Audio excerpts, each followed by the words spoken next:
Tere head vaatajad, Eesti Eest nädaluudised 131. saade ja vaatame, mida lõppenud nädalal oli kõige olulisemat. Argentiina president Javier Milei muutub emotsionaalseks kohtudes oma kangelase Benjamin Netanyahuga. See leidis aset pärast seda, kui ta oli lõpetanud Iisraelis läänemüüri suudlemise. Iraani kangelaslikkus versus Ameerika Iisraeli barbaarsus.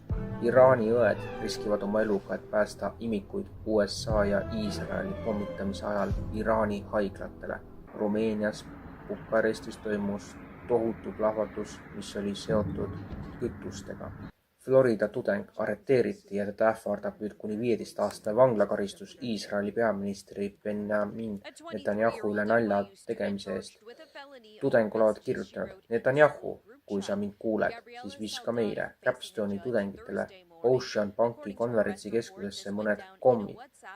Uurijad tõlgendasid kommid lõhkeainete eufemismina.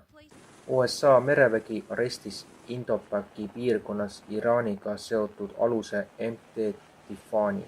Jeemeni Ansarullah juht ütleb, et tema riik toetab Iraani USA uue agressiooni korral, hoiatades, et kui vaenlased sõtta naasevad, liitub lahinguväljaga ka Jeemen. Ühendkuningriigi valitsus on nüüd ametlikult kasutusele võtmas üleriigilist kohtu poolt heaks kiidetud näotuvastussüsteemi. Tehnoloogia üle peetud kohtuvaidlus on lõppenud Met politsei kasuks, andes neile rohelise tule selle kasutuselevõtuks kogu riigis. Trump ütleb, et ta ei kasuta Iraani vastu tuumarelva, kellelgi ei tohiks kunagi lubada tuumarelva kasutada. Ning saate lõppu eilsest metsameeleavaldusest katkendid, kus oli kohal kuni 500 inimest. Mina olen Faristamo, olen üks väga paljudest nendest inimestest, kes selle tänase korralduse taga on. Tänasesse on meid toonud ühelt poolt jätkusuutmatu metsade majandamine, aga teisalt kõik need inimesed, kes on läbi aastakümnete seisnud ja rääkinud Eesti metsade eest. Ei ole olemas mitte mingisugust müütilist metsakaitsjat või looduskaitsjat, kes tahab kõik kinni panna või kõik ära keelata. Meie ise oleme need, kes tahame tarka metsade majandamist. Oleme selle poolt, et valitsus teeks konkreetsed sammud üleraie peatamiseks ja et me ei raiuks rohkem metsi, kui neid kasvab, sellepärast, et see ei ole tark.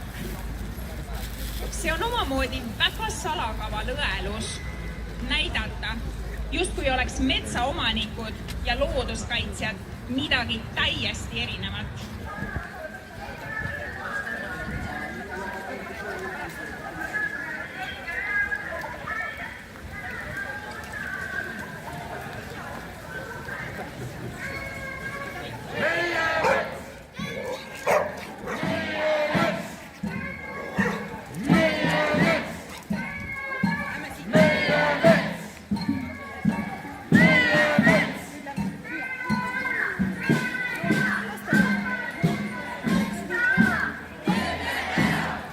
Tänan kõiki, kes meie saadet vaatasid ja on meie portaali tegevust toetanud.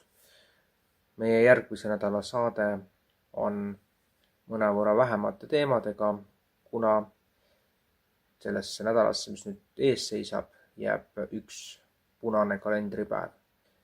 Seniks aga kohtume taas järgmine nädal.